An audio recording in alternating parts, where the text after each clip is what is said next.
Well, hello, my name is Jason Van Camp, and I am the founder and executive director of a veteran nonprofit called Warrior Rising. And I'm very proud of Warrior Rising and what we've been able to accomplish in the last 5 years. So we started this in 2015, and it was an idea that I had as a result of the success of my for-profit company, Mission 60. And I medically retired from the Army. My last duty station was at United States Special Forces Command. I was a Green Beret, and I started coming down with an epileptic seizure disorder out of the blue, and it forced me to retire. That coupled with some significant back issues, and I said to myself, what every veteran asks themselves when they leave the military: now what? What am I going to do with myself? And I hadn't really thought about that. I hadn't really had time to prepare. As I was thinking about retiring after 20 years, I thought, at the last few years of my career, I'd spend a significant amount of time thinking and pondering about what I would do with my life. And this was sort of thrust on me, and it was sort of a surprise. And I thought to myself, I want to do something that I'm knowledgeable about and something that I'm passionate about. So I started Mission 60, and it's a leadership development company. And I didn't know what I was doing. I had really no business background. I was just starting my MBA program at Brigham Young University. And I just had a will and a desire and a never quit attitude, something that I learned in the military. And something that stuck with me was a quote that said, "Hey, build your own dreams or someone else will hire you to build theirs." And that really impacted me. And so my mother always used to tell me, show me your friends and I'll show you your future. And I looked around at my friends and what they were doing. And some of them surely had jobs. A lot of them were working in finance and Goldman Sachs, and they were really successful and doing great things with their lives. And a lot of my friends, surprisingly, had become entrepreneurs. And so they were creating their own businesses. And one friend of mine was in West Texas, and he was in the oil and gas industry, and he was crushing it. And another friend of mine had started a logistics company, and he was crushing it. A few friends of mine started cybersecurity companies as government contractors, and they were crushing it. And I said, you know what? If they can do it, so can I. They showed me the way. If you have 5 friends that are millionaires, you're going to be the 6th. That's how I look at it. And so I started Mission 60. And I was lucky enough to land an NFL team, the New York Giants, as my first ever client. And because of the success of Mission 60, well, let me take you back. So in 2014 or so, I was working with the Oakland Raiders, and I brought a lot of military veterans to come out and be my instructors. And a lot of these guys were injured combat veterans, wounded warriors. And it's powerful for them to share their stories about overcoming adversity and resiliency with our client, with the teams. It's powerful for the client to hear these stories, and it's really impactful, and they learn a lot of important leadership lessons from these experiences. And it's cathartic for my guys to share their stories, and it's good for them to be back on a team with their brothers and sisters, and it's great for them to give back. And at the conclusion of the event, it was a multi-day event. We were kind of celebrating a little bit. We were congratulating each other, and we were getting ready to go grab some food, and a lot of us were going to go drink and you just kind of celebrate. And we were kind of waiting around, sitting around, and I just asked the guys, the wounded guys, I said, "Hey, how is everything going?" I mean, I was an officer in the military, and it's sort of been ingrained in me. It's been internalized in me to want to help, to make sure my guys are taken care of. And my guys were like, Jay, we get a large disability check from the government. And we have a lot of nonprofits out there that take us hunting and fishing. And actually one nonprofit just built a $500,000 home for Tommy over there in Montana. And I was like, man, that's awesome, guys. I'm glad to hear it. Sounds like everything's going pretty well. And I was almost about to turn away and walk away and kind of go on to the next task. And something stopped me, and then I kind of noticed that things didn't seem so great. The atmosphere wasn't very optimistic, and I said, well, what's up, guys? And they said, it's not that great, Jay. And I'll tell you why, man. We're military veterans. We joined the military for a reason. We're disciplined, hardworking, patriotic, wanting to do more with our lives, want to give back, want to serve other people. And now everybody serves us, and it's awkward and it's uncomfortable, and I don't like it. And I didn't really think about that before. And I was kind of looking at the guys, asking them to go on and to tell me more. And one of the guys said, like, we enjoy going hunting and fishing. We love it, as a matter of fact. But, we go hunting and fishing, and then we come back home. Nothing's changed for us. As a matter of fact, it's worse because I'd rather be hunting and fishing, and I had one great day, but it didn't change my life. It didn't really do anything to move the needle. And one of my guys said, this $500,000 home that was built for me, handicap accessible and everything like that, I never asked for it. I don't feel like I've earned it. People are calling me a hero, but I was just a 19-year-old that stepped on an IED. I don't feel like a hero at all. I wanted to earn my future and my success. I wanted to earn my house. I wanted to do something with myself so that I could purchase a house for myself and feel that feeling of satisfaction and hard work being paid off. I don't like going inside my house. Matter of fact, I just sit outside my house all the time. Most of the time, I just smoke weed all day because I don't want to go inside because I resent it. I was like, wow, that's pretty powerful, And I said, well, guys, you don't like your life. What are you going to do about it? And they said, well, it comes down to purpose and community. I was like, well, what do you mean? And they said, well, we had a purpose in the military. We knew what we were doing and it made an impact. And now that we're out, I don't have a purpose anymore. I was like, yeah, I can see that. I can relate to that. I can feel that. And one of the guys said, Jay, what did you do to find your purpose again? Man, that hit me like a ton of bricks. I was like, I don't know if anybody's really asked me that. Do I have a purpose? And I thought, for a few moments, and I said, guys, I guess starting my business is my purpose again, Mission 60, because I get a chance to be creative. I get a chance to build something special. It's all on my shoulders. Whether or not it succeeds or fails, it's completely on me. I get a chance to make money for you guys, for my team. I get a chance to add value for my clients. I get a chance to make money for me and my family. That's my purpose. And to be honest with you guys, I love it. And they said, well, we want that same experience as well. And I was like, what are you talking about? And they said, well, we want to start businesses too. I said, well, guys, if you're going to start a business, it's got to start with an idea. How many of you guys have ideas? All of them had ideas. All of them. Wow. Okay. Well, if you guys have ideas, let me hear them. And so one by one, we started going around and just sharing the ideas. And most of the ideas were pretty terrible. They were terrible, terrible, horrible ideas. And I laughed, and I was just very blunt with my guys, as I always am. I like, the hard truth. I like tough love. I said, guys, don't start that business. They're like, well, why not? I said, well, because, X, Y, and Z. And I would explain to them pretty in depth why they shouldn't do that. And the light bulb sort of went on, and it was an epiphany type moment. And the guys were like, thank you. I appreciate that. I hadn't considered that, Jay.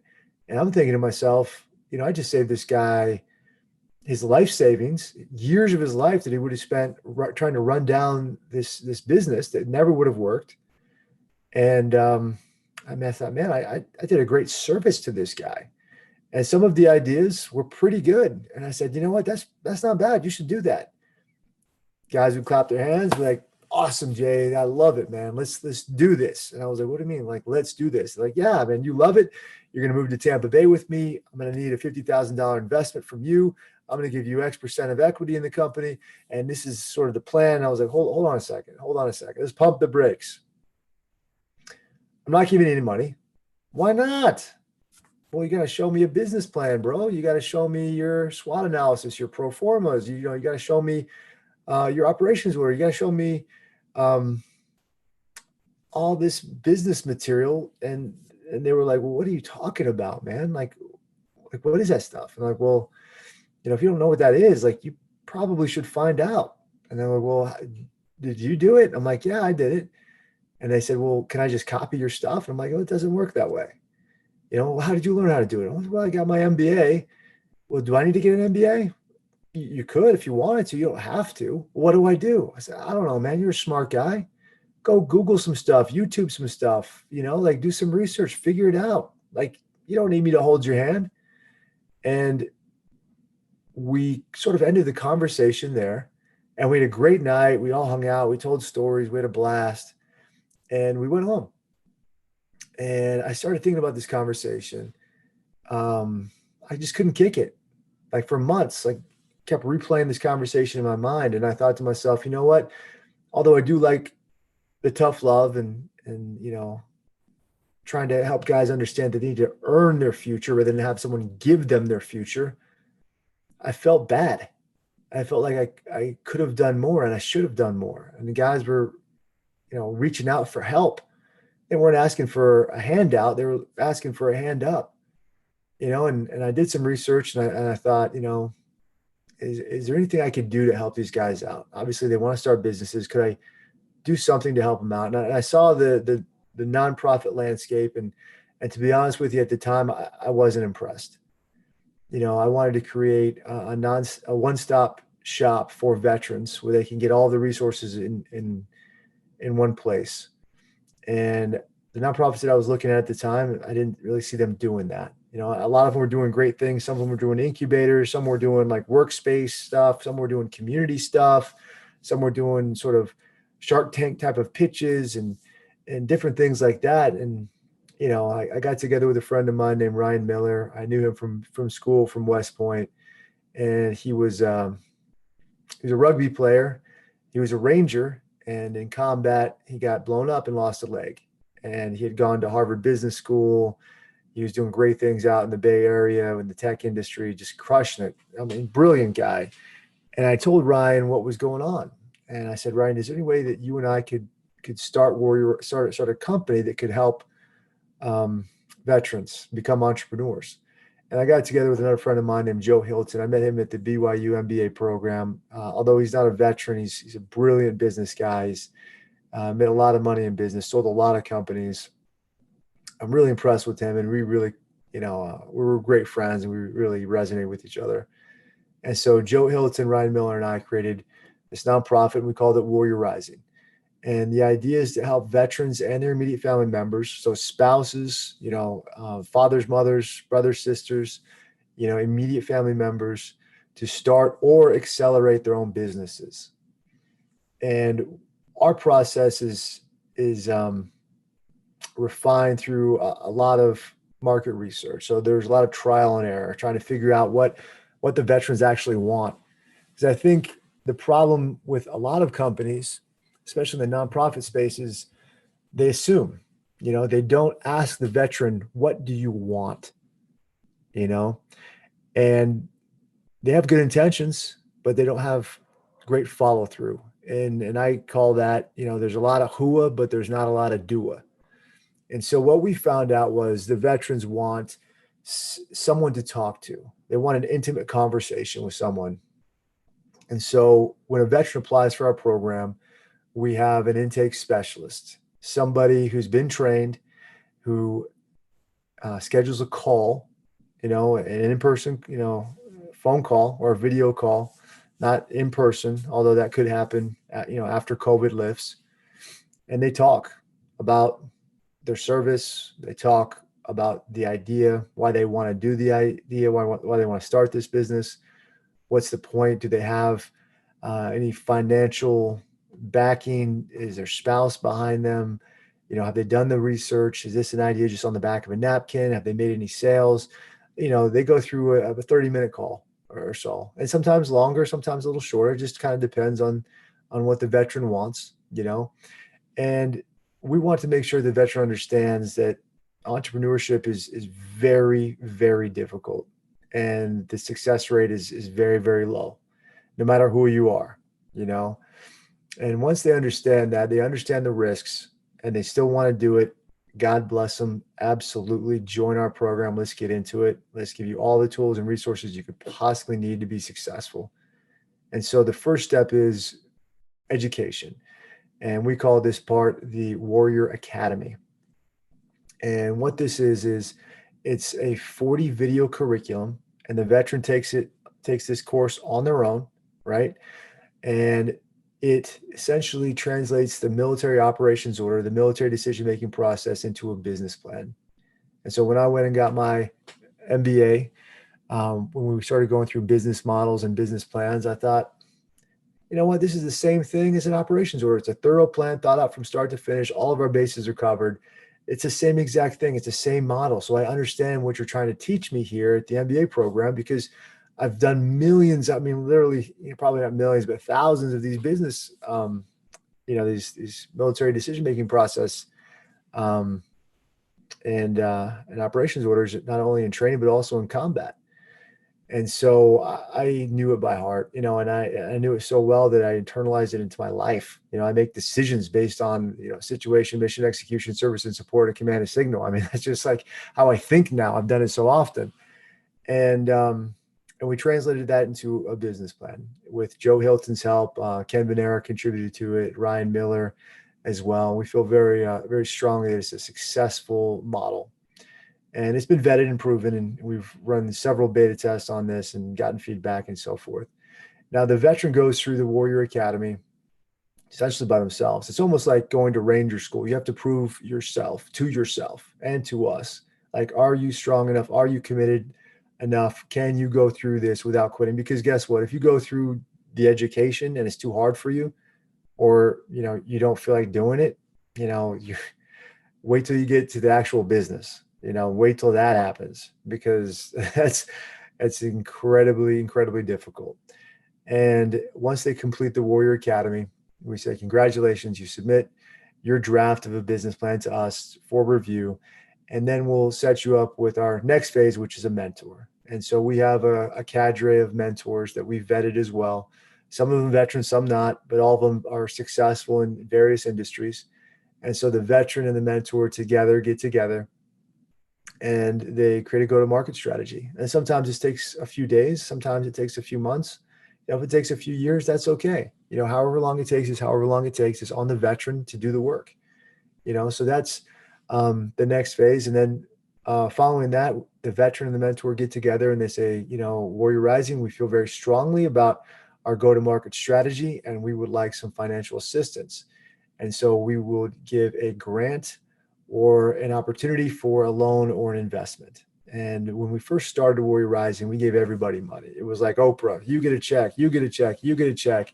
And what we found out was the people that we gave money to were the least successful people, because they felt entitled to this money. They felt like it was their money. They earned it. Well, they didn't earn it. Warrior Rising and Warrior Rising staff busted their asses to get donations, so that we could give it to veterans like that. And while we feel very strongly that they need some seed capital to get going, we don't like to give them all of their funding up front any longer. And so we do give out some grants that are very subjective. Our first year, we helped 6 veterans start businesses. Last year, we helped 1,016 veterans start businesses. And this year, we're going to be well over 1,500, which is pretty exciting. So we don't have enough money coming in, donations coming in to give over 1,500 veterans, seed money, to start their businesses. And finally, we have a community. We have platoons, chapters all over the country. Pre-COVID, we had 19 locations. During COVID, it's been very difficult to maintain that. Everything is sort of on hold or defunct. So we have a Slack channel that we use to keep in touch with our platoons, our platoon leaders, and so forth. But, kind of COVID dependent, we're going to have to reassess that as we move forward. So that's sort of the Warrior Rising kind of model.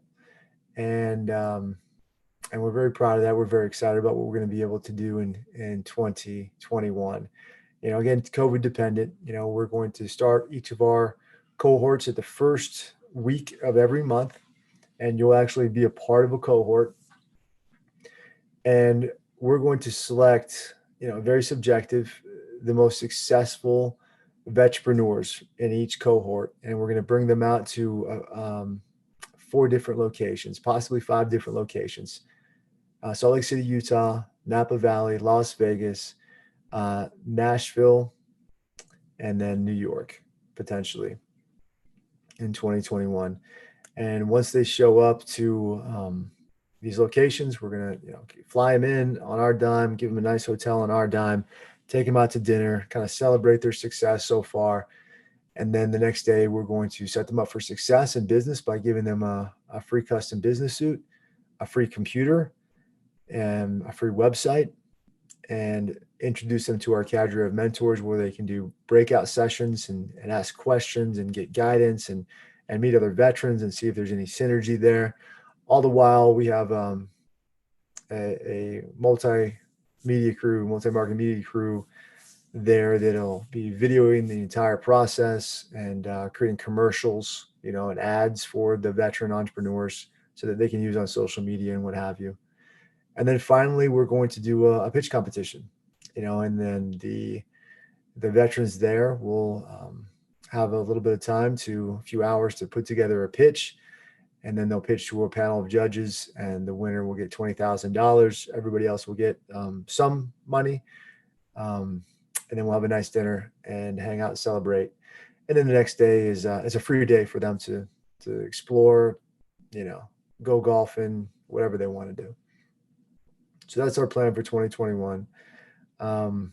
We certainly like to link up with partners and get partners together with us to collaborate and help each other out. Now, what I would say, I guess, about, top 5 reasons or so that you would succeed as an entrepreneur or as a vetrepreneur, I'd say that, it's no surprise that 1 in 10 U.S. business owners are military veterans, according to the U.S. Census Bureau. That doesn't surprise me. I think veterans really excel at franchises more than anything else because they see a list and they can check off the boxes just like they do in the military. They understand the value of teamwork. They understand that the mission comes first, then the team, then your teammates, and then all the way at the bottom is yourself. And the ability to work on a team is essential for any entrepreneur. I mean, it really is. And that brings me to my next point is it's leadership. I mean, that's the difference between winning and losing. There are no bad teams. There are only bad leaders. And I'll tell you a story. One of my great friends that I went through the Special Forces qualification course with, Nate Boyer, we got assigned to 10 Special Forces group together. We went to combat together.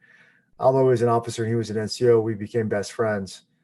And we're both single, and we'd go out and have a great time. And he was over at my house one Sunday, and we're just hanging out. And he said, "Jay, I don't want you to tell anybody this, but I'm gonna get out of the military." And I was kind of surprised. I said, "Hey man, what's going on? Is everything okay?" "Yeah, no, everything's great, but I'm gonna get out of the military." I said, "Well, if you're gonna do that, what's your plan, man? I want to make sure that you're set up for success." And he said, "Well, I'm gonna go to college." I said, "That's great, bro. Like, if you're gonna get out of the military, going to college is a great place to go. I'm happy for you. Where are you gonna go?" And he said, I'm considering going to University of Texas in Austin or University of Southern California." I said, "Okay, why those 2 schools?" "Well, they have the 2 best college football programs. At the time, UT and USC had some amazing football." And I kind of laughed to myself and I said, "Nate, you can't pick a college just because they have good college football, man. What are you going to study? What are you going to do?" And he said, "No, you don't understand, Jay. I'm going to play college football." I said, "You're going to play college football?" And he said, "Yeah." I said, "Well, Nate, you're 29 years old, man." He's like, "Yeah, I know." I'm like, You're like 5'8". He's like, I'm 5'9", man." I'm like, "You're 170 pounds." He's like, "Well, I'm actually 165 pounds." And I said, "Okay, well, I can see that you're pretty committed to this and you really want to do this. And I know never to get in Nate Boyer's way, man, because your determination, resourcefulness will prove you successful every single time. Let me ask you this, man. What did you play in high school?" And he said, "Oh, I didn't play football in high school." And I kind of laughed a little bit. I was like, "Okay, well, what did you play in Pop Warner?" He said, "Oh, my mom wouldn't let me play Pop Warner." I said, "Okay, so you never played football a day before in your life?" He said, "We go to the park and play." I'm like, "Yeah, but it's not the same." And he knew that I played football at West Point. And he's like, I need you to help me out, man. Give me some pointers and train me up and do what you can do to get me up, set me up for success. And I said, "Okay, man. Like, well, I'm looking at you right now and I'm thinking you got 2 options. You can be a strong safety or you can be a slot receiver." And he's like, "Fantastic." He's like, "That's exactly what I was looking for." And it was kind of quiet for a moment. And he said, Hey, Jay, what's a slot receiver?" And we both laughed about that. It didn't deter Nate in any way. He went down to the University of Texas. Got into the University of Texas, and when he went down there, he walked into the weight room and he spoke to some of the strength and conditioning staff, the trainers down there, and he said, "You know what? I want to walk onto the team in spring ball." And they said, "Well, Nate, there's hundreds of other guys walking onto the team. If you want to be one of those guys, I'll talk to the coaches to see what we can do." And so they let Nate walk on with a couple hundred other guys, and eventually the last day of spring ball, there were only a few walk-ons left, and the head coach Mac Brown and the strength staff, they're all on the field, and they said, "You know what? Between the walk-ons, we're only going to take one of you guys to come back for 2 days in the summer. We're going to do 6 laps around the football field. The first guy to make it back will get a spot, and the entire team has to go." And they all took their marks, and the whistle blew, and they went running. And Nate lapped the entire team twice. And as he returned to the finish line in the middle of the field, Mac Brown said when everybody returned, "Nate Boyer, Green Beret, congratulations, you just made the University of Texas football team." And so that was the beginning of an amazing journey for Nate. And I went down to see him his freshman year, sort of as a proud father, and I went to go see Nate, and he ran out of the tunnel with the flag, and like he got a standing ovation on the field. It was on Veterans Day. It was awesome. It was just a great experience for him and for me and the whole thing. And although University of Texas went to the national championship the year before, that year they were 4-6, and they were suffering a pretty historically bad season. And it was shocking. And as any good friend would, I told Nate after the game, as we were hanging out, I said, "Hey man, like last year you go to the championship, and this year Nate Boyer comes to town and you guys are 4-6. What's the deal, bro?" And he said, "Jay, we have virtually the same team that we did last year, the same team that went to the national championship. The only difference is we're missing our starting quarterback, a couple offensive linemen, and then a linebacker, guys that were really stepping up and leading the team last year." And I said, "Well, what do you mean?" He said, "Well, I'm a Green Beret, and I've been to combat, and I've seen what leadership, true leadership, real leadership, authentic leadership does for an organization." And I said, "Okay, well, talk to me. What are you saying?" He said, "Jay, here's the problem on our team. We don't have any leadership. And we got guys that can run 340s, guys that can jump out of the gymnasium, guys that can bench press 500 pounds, amazing athletes. We've got all the talent in the world. We just don't have leaders. And that's the difference between going to the championship and going 4-6. So as I said, guys, no bad teams. There's only bad leaders. And that's going to be important for you as you start your journey as an entrepreneur, as a business owner. You have to remember the lessons you've learned, both from good leaders and bad leaders, and make sure that your business and your employees, your people, they have a great experience. You have to take this thing very seriously. The next thing is discipline and consistency. You have to do it day in and day out. Waking up early, staying up late, making sure you get things done to standard and to time. Got to be in the right place, right time, right uniform. And nobody can hold you accountable except for you. And your own success is determined by your own hard work. And that's just the bottom line, guys. I would tell you that a component of this discipline is your willingness to sacrifice. Most people, they punch their clock at 5 p.m. and they go home and they have dinner, they hang out with their family, or they go to the kids' sports games, they go watch some Netflix, they go watch TV, and they know they'll just have to wake up tomorrow morning, go to work at 9 a.m. and then do it all over again. But when you're an entrepreneur, when you're a business owner, when you got people depending on you, when you get your family depending on you, you have to sacrifice. There's no, quitting time at 5 p.m. Quitting time is when you're so exhausted, you just have to pass out, at midnight. That's the reality. And I would tell you that there are a number of reasons why veterans fail. One is finances. You run out of cash. You don't have enough. You didn't start with enough. You underestimated how long it's going to take you to become profitable. And I think when you are able to get money from an investor, I think that a lot of guys think to themselves or say to themselves, oh, I'm going to start paying myself. No, you got to pay yourself the absolute minimum. You got to live like a poor person for as long as you possibly can so your business can succeed. The mission comes first, not yourself. You're last. So whatever you can get by with. I mean, certainly you need food and shelter, but failing that, if you really want your business to succeed, the money that you earn, your profits, they have to go right back into the business so you can grow. The second thing is, we talked a little bit about this earlier, is like you don't know your customers. You haven't done the market research. You just assume, like a lot of these nonprofits have done, a lot of whoa, but not a lot of doa. They assume that the veteran wants this. They assume that this would be good for the veteran, but in reality, it's not good for the veteran. It's detrimental. It's bad for the veteran. You have to do that market research. You have to really nail it before you can scale it. You have to understand who your customer is, what their needs are, and you have to spend months and months, I think, compiling that information, talking to as many people as you possibly can, not just a few people, not just your friends and family, because guess what? No matter what your idea is, your friends and your family will always tell you it's great and you should do it for the most part. And that's the worst advice you could possibly get. You got to find people that are going to tell it to you straight. They're going to tell you the truth. Those are the people you need to talk with. And obviously those are the hardest conversations, the most uncomfortable conversations. And I think the next point I would say is you're not pricing yourself correctly, meaning you think that you're pricing yourself too high or too low. You think, oh, well, I've got a great idea and people seem to like it.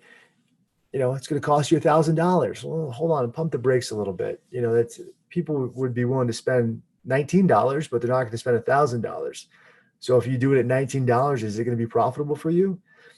And the same token, I've met with several vetrepreneurs at Warrior Rising that they've had an amazing product, and they're like, I'm going to put this at probably $2.99. I'm thinking to myself, man, like I'd pay $100 for this product.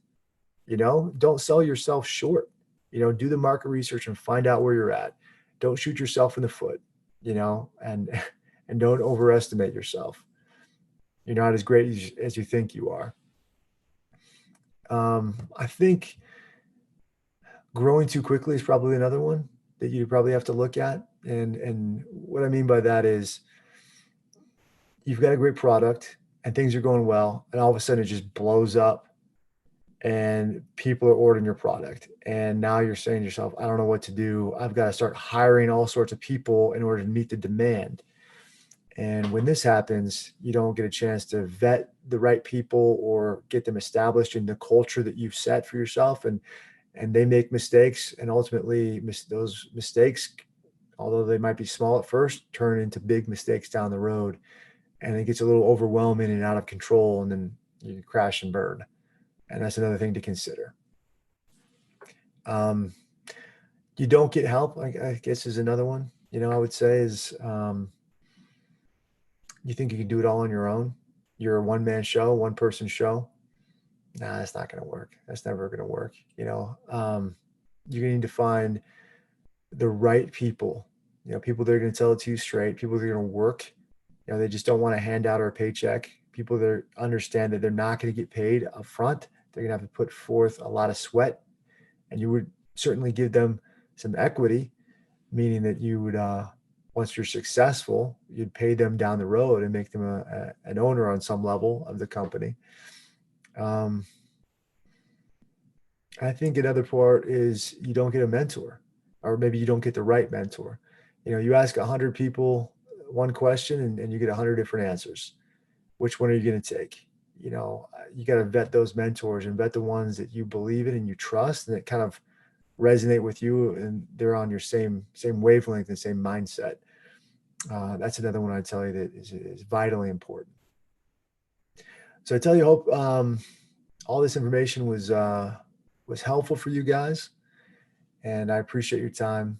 And if you guys want to check out Warrior Rising, you can always go to www.warriorrising.org. You can check us out there. You can apply to be a vetrepreneur. We would certainly love to bring you in our next cohort. Like I said, it starts every month. And I guess I'd leave you guys with that. So I appreciate your time and good luck.